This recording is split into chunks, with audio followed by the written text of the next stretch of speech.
രോഗപ്രതിരോധം മരുന്നുകൾ കൊണ്ട് മാത്രമല്ല നാരായണീയം കൊണ്ടും സാധിക്കുമെന്ന് ഭാഗവതാചാര്യൻ സ്വാമി ഉദിത് ചൈതന്യ.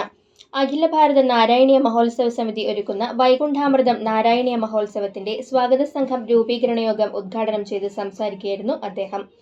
ആരോഗ്യം, കുടുംബ ഐക്യം, സമൂഹത്തിന്റെ ഒത്തൊരുമ എന്നീ സന്ദേശങ്ങൾ നാരായണീയം നൽകുന്നുണ്ടെന്നും അദ്ദേഹം പറഞ്ഞു. ഗുരുവായൂർ നഗരസഭ ടൗൺഹാളിൽ സംഘടിപ്പിച്ച പരിപാടിയിൽ ഗുരുവായൂർ ക്ഷേത്രം തന്ത്രി ബ്രഹ്മശ്രീ ഡോക്ടർ ചേന്നാസ് ദിനേശൻ നമ്പൂതിരിപ്പാട് ദീപപ്രജ്വലനം നടത്തി. വൈകുണ്ഠാമൃതം ചെയർമാൻ ടി വി ശ്രീനിവാസൻ അധ്യക്ഷത വഹിച്ചു.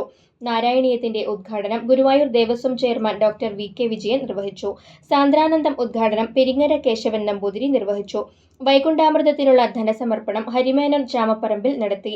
ഗുരുവായൂർ നഗരസഭാ councillor Shobha Harinarayanan, Thrissur Paramekkavu Devaswom secretary Rajesh Poduval, Thiruvambady Devaswom secretary Girish Kumar, advocate Mangode Ramakrishnan, Vadakkumpattu Narayanan, Baburaj Kecheri തുടങ്ങിയവർ സംസാരിച്ചു. വിവിധ നാരായണീയ സമിതികളുടെ നേതൃത്വത്തിൽ നാരായണീയ പാരായണവും നടന്നു.